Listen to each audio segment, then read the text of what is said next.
Alexander and the Terrible, Horrible, No Good, Very Bad Day.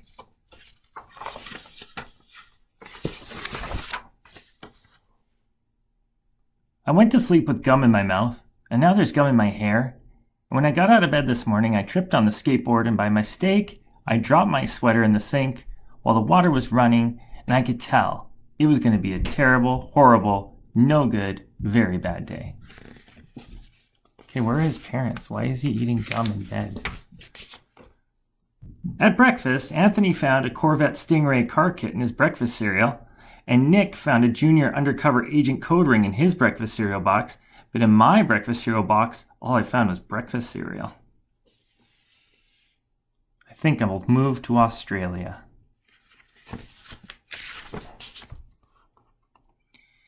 In the carpool, Mrs. Gibson let Becky have a seat by the window. Audrey and Elliot got seats by the window too. I said I was being scrunched. I said I was being smushed. I said if I don't get a seat by the window, I'm going to be car sick. No one even answered. I could tell it was going to be a terrible, horrible, no good, very bad day.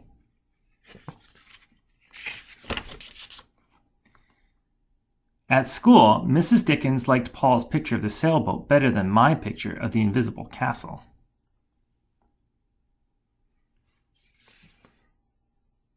At singing time, she said I sang too loud. At counting time, she said I left out 16. Who needs 16? I could tell it was going to be a terrible, horrible, no good, very bad day. I could tell because Paul said I wasn't his best friend anymore.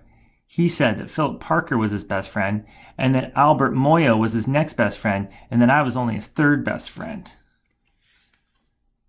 I hope you sit on a tack, I said to Paul. I hope the next time you get a double-decker strawberry ice cream cone and the ice cream part falls off the cone part and lands in Australia. Well, that's not very nice. There were 2 cupcakes in Philip Parker's lunch bag, and Albert got a Hershey bar with almonds, and Paul's mother gave him a piece of jelly roll that had little coconut sprinkles on top. Guess whose mother forgot to put in dessert? It was a terrible, horrible, no good, very bad day.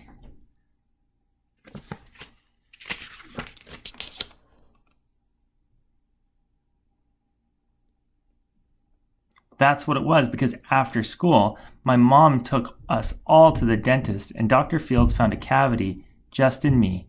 Come back next week and I'll fix it, said Dr. Fields. Next week, I said, I'm going to Australia.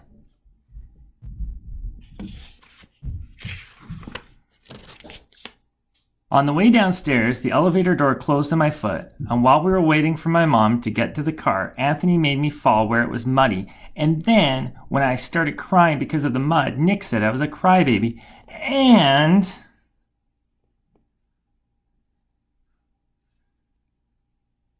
Oh, poor kid. While I was punching Nick for saying crybaby, my mom came back with the car and scolded me for being muddy and for fighting. Classic older brother. I'm having a terrible, horrible, no good, very bad day. I told everybody, and no one even answered.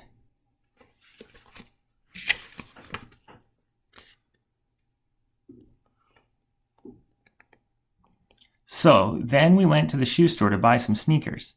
Anthony chose white ones with blue stripes. Nick chose red ones with white stripes. I chose blue ones with red stripes.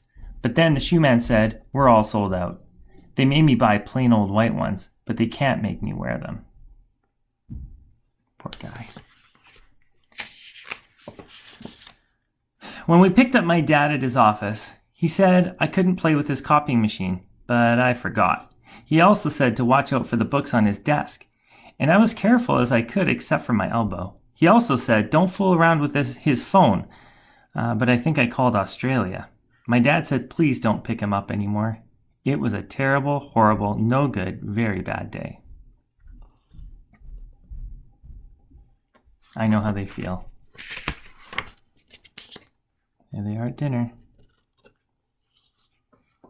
There were lima beans for dinner, and I hate limas. There was kissing on TV, and I hate kissing.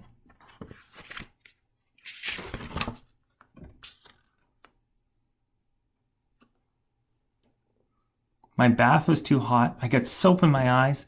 My marble went down the drain, and I had to wear my railroad train pajamas. I hate my railroad train pajamas. When I went to bed, Nick took back the pillow he said I could keep, and the Mickey Mouse nightlight burned out, and I bit my tongue. The cat wants to sleep with Anthony, not with me. It has been a terrible, horrible, no good, very bad day. My mom said some days are like that.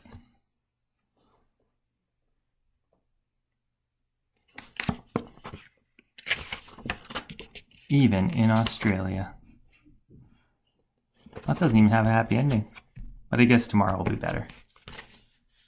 And that's it for today. Thanks for listening.